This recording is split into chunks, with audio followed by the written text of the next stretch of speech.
জয় শ্রীকৃষ্ণ। রাধে রাধে। শ্রাবণের পরেই ভাদ্রের আগমন। ভাদ্র মাসের আগমন মানে আকাশে জমে থাকা মেঘমালা আর তার সাথে ভেসে আসা শীতলতার ছোঁয়া। প্রকৃতি ধীরে ধীরে শরতের বার্তা শোনাতে থাকে, আর শরৎ মানেই মা দুর্গার আগমনের এক আনন্দ বার্তা। ভাদ্র মাসের পূর্ণিমা পড়ে পূর্ব ভাদ্রপদ নক্ষত্রে, তাই এই মাসের নাম হয়েছে ভাদ্র। শাস্ত্রমতে ভাদ্র মাসকে বলা হয়েছে পুণ্যের মাস, কারণ এই মাসে পালন করা নানা ধরনের উপবাস, পুজো, দান এবং জপ ধ্যান অন্যান্য মাসের তুলনায় বহুগুণ বেশি ফলপ্রসূ হয়। সনাতন হিন্দু ধর্মে পবিত্র ভাদ্র মাসে অনেক গুরুত্বপূর্ণ উৎসব পালিত হয়। ভাদ্র মাসের শুক্লপক্ষের চতুর্থীতে পালিত হয় গণেশ চতুর্থী। তাছাড়াও ভাদ্র মাসের কৌশিকী অমাবস্যা একটি অত্যন্ত গুরুত্বপূর্ণ ও তান্ত্রিক তিথি। শাস্ত্রমতে এই দিনে দেবী দুর্গা কৌশিকী রূপে আবির্ভূত হয়েছিলেন এবং অসুর দমন করেছিলেন। ভাদ্র মাসের শুক্লপক্ষের পঞ্চমী হল ঋষি পঞ্চমী। এই দিনে 7 ঋষির পুজো করা হয়। ভাদ্র মাসের শুক্লপক্ষের অষ্টমীতে শ্রীমতী রাধারানীর আবির্ভাব দিবস পালন করা হয়। বিশেষত বৈষ্ণব ভক্তদের কাছে এই ব্রতের মাহাত্ম্য অসীম। ভাদ্র মাসের শুক্লপক্ষের চতুর্দশীতে অনন্ত চতুর্দশী ব্রত পালিত হয়। মা মনসার পুজো, অষ্টনাগ পুজো, নাগ পঞ্চমী, ষট পঞ্চমী ব্রত, রক্ষা পঞ্চমী ব্রত, দুর্বাষ্টমী ব্রত এবং তালনবমী ইত্যাদিও ভাদ্র মাসেই পালিত হয়। এই মাসের পূর্ণিমা এবং সংক্রান্তিতে অনুষ্ঠিত হয় শ্রী শ্রী সত্যনারায়ণ পুজো। এছাড়াও ভাদ্র মাসেই ঘটতে চলেছে 2026 সালের শেষ একটি আংশিক রাস চন্দ্রগ্রহণ। শাস্ত্রমতে এই মাসেই পালিত হবে অজা একাদশী, পার্শ্ব পরিবর্তনী একাদশী এবং ইন্দিরা একাদশী। এই মাসের সংক্রান্তিতে পালিত হয় মা লক্ষ্মীর পুজো এবং বিশ্বকর্মা পুজো। তাই এই পবিত্র ভাদ্র মাসে কিছু নিয়ম মেনে চলা জীবনের পক্ষে বিশেষ শুভ বলে মনে করা হয়। বিশেষ করে এই মাসে কিছু খাবার খাওয়া যেমন জীবনের পক্ষে খুব ভালো বলে বিবেচিত হয়, ঠিক তেমনি কিছু খাবার একদমই খাওয়া উচিত নয়। তাই ভাদ্র মাসে ভুলেও খাবেন না এই 3টি সবজি।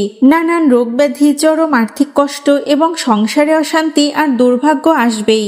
এই মাস থেকে শুরু হতে যাচ্ছে পিতৃপক্ষ, এবং এই পিতৃপক্ষতেই পূর্বপুরুষদের উদ্দেশ্যে তর্পণের বিধান রয়েছে। অন্যদিকে জ্যোতিষশাস্ত্র মতেও শনি দোষ, বাস্তুদোষ, গ্রহদোষের প্রতিকার এবং দান করার জন্য ভাদ্র মাস বিশেষভাবে উল্লেখযোগ্য। নমস্কার বন্ধুরা, ধর্মতত্ত্বে নতুন একটি পর্বে আপনাদের সকলকে স্বাগত জানাই। আশা করি আপনারা সকলেই ঈশ্বরের কৃপায় ভালো আছেন ও সুস্থ আছেন। তো বন্ধুরা, আজ আমরা এই ভিডিওর মাধ্যমে আপনাদের জানাবো ভাদ্র মাসে কি করবেন আর কি করবেন না, এবং ভাদ্র মাসে কোন খাবার খাওয়া উচিত এবং কোন খাবার খাওয়া উচিত নয়। বিশেষ করে কোন 3টি সবজি একদমই খাওয়া উচিত নয় এই পবিত্র ভাদ্র মাসে।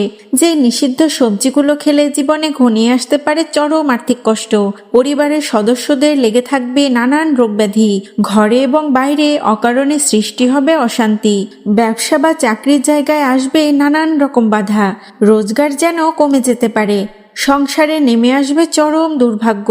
আপনি ভাদ্র মাসে কোনো ব্রত পালন করুন অথবা না করুন, কিন্তু এই মাসে অবশ্যই শাস্ত্র অনুসারে নিষিদ্ধ খাবারগুলি এড়িয়ে চলুন।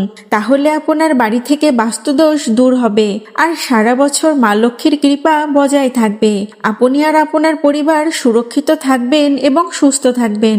তাই বন্ধুরা, এই সকল তথ্যগুলো জানতে ভিডিওটির শেষ অবধি আমাদের সাথে যুক্ত থাকবেন আশা করছি।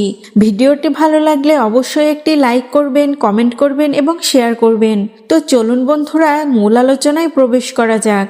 বাংলা বছরের মধ্যে 5মতম মাস হচ্ছে ভাদ্র মাস, যেই মাসটি ভগবান শ্রীকৃষ্ণের অত্যন্ত প্রিয়। দাপর যুগে এই ভাদ্র মাসের অষ্টমী তিথিতেই রোহিণী নক্ষত্রে ভগবান শ্রীকৃষ্ণ আবির্ভূত হয়েছিলেন। তাই বন্ধুরা, ভাদ্র মাসটিকে প্রতিটি গৃহস্থদের জন্য অত্যন্ত শুভ বলে ধরা হয়। এই মাসে দান, বিশেষত অন্ন ও বস্ত্র দান করলে অশেষ পুণ্য লাভ হয়। ভগবান বিষ্ণুর আরাধনা, গীতা পাঠ, ভাগবত পাঠ ও নাম সংকীর্তন করার জন্য ভাদ্র মাসকে শ্রেষ্ঠ হিসেবে বর্ণনা করা হয়েছে। এই মাসে কৌশিকী অমাবস্যায় উপবাস করে দেবীকে ভক্তি ভরে পূজা করলে সংসারে শান্তি বিরাজ করে, দারিদ্রতা, অশুভ শক্তি এবং রোগ শোক নাশ হয়। এই তিথিতে দেবীকে অভয়া দানকারী রূপে স্মরণ করা হয়। তাই ভাদ্র মাসের কৌশিকী অমাবস্যাকে বলা হয় শক্তি আরাধনার শ্রেষ্ঠ সময়। শাস্ত্রে বলা হয়েছে, আদিকালে অসুরেরা একসময় দেবতাদের ওপর ভীষণ অত্যাচার শুরু করেছিল। তারা স্বর্গ দখল করে নিয়েছিল, যাগযজ্ঞ বন্ধ করে দিয়েছিল, চারিদিকে ভয় আর অন্ধকার নেমে এসেছিল। দেবতারা তখন ব্রহ্মা, বিষ্ণু আর মহেশ্বরের কাছে গিয়ে প্রার্থনা করলেন।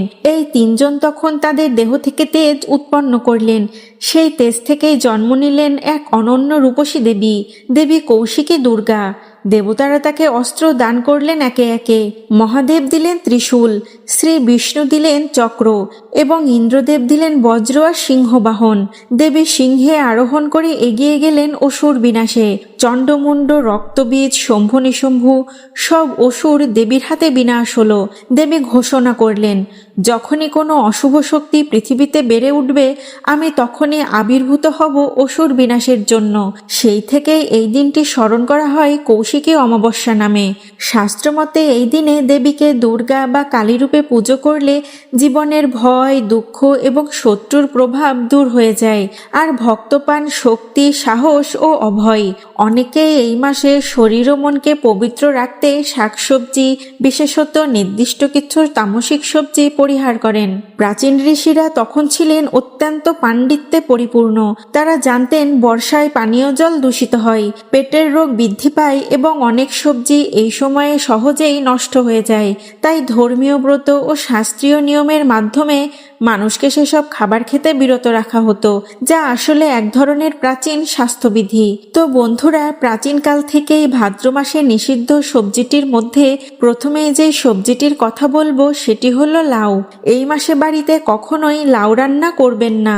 পরিবারের কোনো সদস্যই এই মাসে লাউ ঘন্ট বা লাউয়ের তরকারি খাবেন না।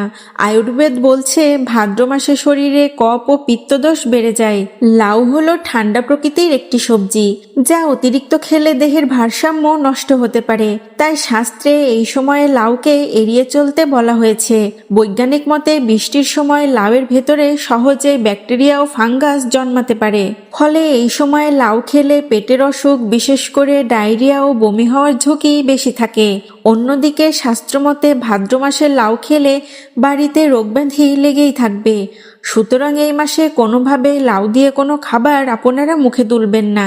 এছাড়াও ভাদ্র মাসে যেহেতু আমাদের হজম ক্ষমতা কমে যায়, সেই কারণে এই সময়ে ভাজাভুজি যতটা সম্ভব আপনাদের জন্য এড়িয়ে চলাই ভালো এবং বেশি তেল মশলা দেওয়া খাবার এই মাসে না খাওয়া উচিত। তো এবার আসছি ভাদ্র মাসের দ্বিতীয় নিষিদ্ধ সবজিটির কথায়, আর এই সবজিটি হলো মূলা। এই মাসে মূলো ভাতে এবং মূলো থেকে তৈরি অন্য যে কোনো তরকারি খাবেন না। এই মাসে বেশি পরিমাণে মূলো খেলে নানান সমস্যা দেখা দিতে পারে, তাই শাস্ত্রে ভাদ্র মাসে মূলো খেতে মানা করা হয়েছে। এছাড়াও ভগবান শ্রীকৃষ্ণ, ভগবান নারায়ণ এবং মা লক্ষ্মীর এই পবিত্র মাসে কোনো প্রকার নেশাজাতীয় কোনো খাবার না খাওয়াই উত্তম। আপনারা এই মাসে প্রতিদিন তুলসী গাছে জল অর্পণ করুন, তবে কোনোদিনও সন্ধ্যাবেলায় ভুলেও তুলসী গাছে জল দেবেন না। এটিকে অশুভ কাজ বলে ধরা হয়। এই মাসে গঙ্গায় বা কোনো পবিত্র নদীতে স্নান করা অত্যন্ত পুণ্য ফলদায়ী। তো বন্ধুরা, এবার আসছি তৃতীয় নিষিদ্ধ সবজিটির কথায়, আর তৃতীয় সবজিটি হলো পালং শাক। বৈজ্ঞানিক মতে ভাদ্র মাসে পালং শাক খেলে পেটের সমস্যা দেখা দিতে পারে। শাস্ত্র মতে এই মাসে পালং শাক খেলে শরীরের ওপর নেগেটিভ প্রভাব পড়ে থাকে। সুতরাং এই মাসে পালং শাকের তরকারি খাওয়া যতটা সম্ভব এড়িয়ে চলুন। ভাদ্র মাসে বিভিন্ন ব্রত পালনের সময় খাবারে ফল, মূল, শ্যামা চালের পায়েস, আলুর তরকারি কিংবা পানি ফলের আটার তৈরি লুচি বা পরোটা বা কিছু ক্ষেত্রে সাবুদানা বা সাবুদানার খিচুড়ি খাওয়া যেতে পারে। তবে উপবাসের সময় রান্নায় সাধারণ লবণের পরিবর্তে সন্ধক লবণ এবং সর্ষের তেলের পরিবর্তে ঘি ব্যবহার করবেন। এই মাসে যে খাবারগুলো খাবেন না তার মধ্যে আরেকটি খাবার হচ্ছে দই। এই মাসে আপনারা ভুল করেও দই খাবেন না। বন্ধুরা, মনে রাখবেন ভাদ্র মাসটি হলো চতুর্মাসের দ্বিতীয় মাস, সেই জন্য বলা হয়েছে ভাদ্র মাসে কখনো দই খেতে নেই। তবে যদি কোনো মন্দিরে চরণামৃততে দই মিশ্রিত থাকে তবে আপনারা সেই চরণামৃত অবশ্যই পান করবেন। এই মাসে রজা একাদশীতে বিষ্ণু পূজা করলে সমস্ত পাপ ক্ষয় হয়। শাস্ত্রমতে এই মাসেই মদ্যপান, ধূমপান, তামাক সেবন থেকে দূরে থাকা উচিত। তা না হলে মা লক্ষ্মী অত্যন্ত রুষ্ট হন এবং গৃহ ত্যাগ করে চলে যান। ফলে ব্যক্তির জীবনে অর্থাভাব দেখা দেয়, অভাব অনটনের দিন কাটতে শুরু করে। তাই বন্ধুরা, আপনারা চেষ্টা করবেন ভাদ্র মাসের এই ছোট্ট ছোট্ট নিয়মগুলো মেনে চলতে। এতে করে আপনি ও আপনার পরিবার সুস্থ, সুন্দর ও সমৃদ্ধিপূর্ণ জীবনযাপন করতে পারবেন।